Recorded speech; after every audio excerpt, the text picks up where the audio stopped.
Okay guys, we've moved everything over to the bender now. I have a JD Square bender with the JD Square pedestal.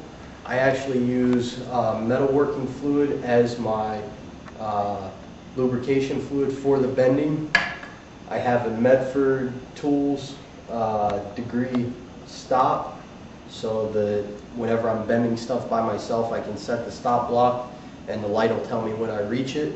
And then I have a Captain Fab plane of angle or plane of bend bracket, and this comes in real handy when you're doing complex bends and stuff. And then I just went to Sears and got a digital protractor. This one's probably 5 or 6 years old, and it's still going strong, so I highly recommend them to anyone that's going to do any complex bends. I try not to do any complex bends because they're a pain in my ass. So first thing we have to do with the bender is we actually have to lubricate it.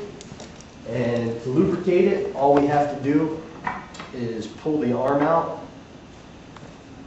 and we're going to lubricate the die and the follow block. I keep my dies pretty clean because I use them quite often,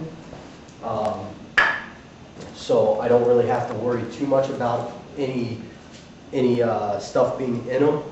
If there is something on your die, rust or anything like that, you want to wet sand it and polish it back up to make sure it doesn't mar the tubing, and that's basically that. Next thing we're going to do is load the tubing in. I have the follow block already set up here. The die is already set up. I'll pull the follower horseshoe and the pin, and I'm going to go ahead and load the material. This is actually my 15-inch mark right here, so this part will be going in first, and I have that set up. You'll notice I do have a steady rest follower, and that's just because I want to try and keep this somewhat level all the way through. It helps me out being a one-man show, stuff of that nature. Okay? Let's see here. Got to make sure everything's good with the bender before we go putting all the brackets on and everything. Let's rotate it around. I'll move my support arm over. Make sure it's down. Okay, we're good to go there. I'm going to throw the horseshoe clamp on, put the pin in.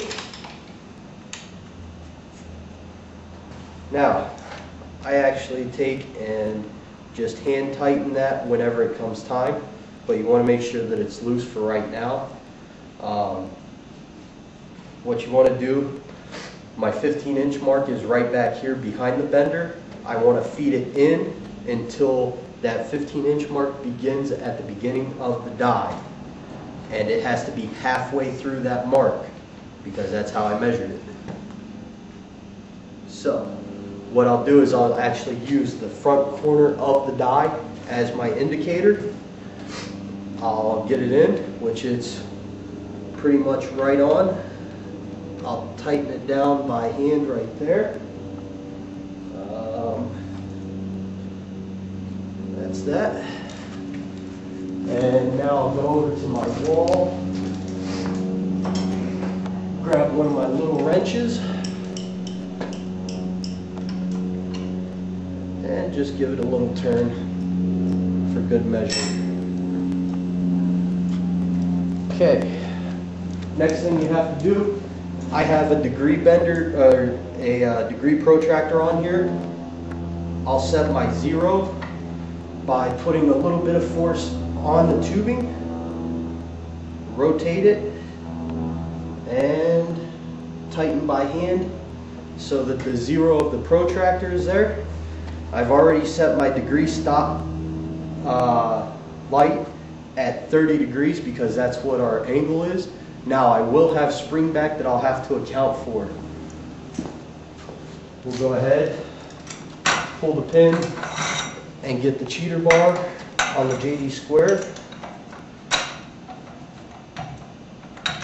And everything's locked in. we're ready to start bending. So I'll try and get as far back as I can to get as much out of a pole.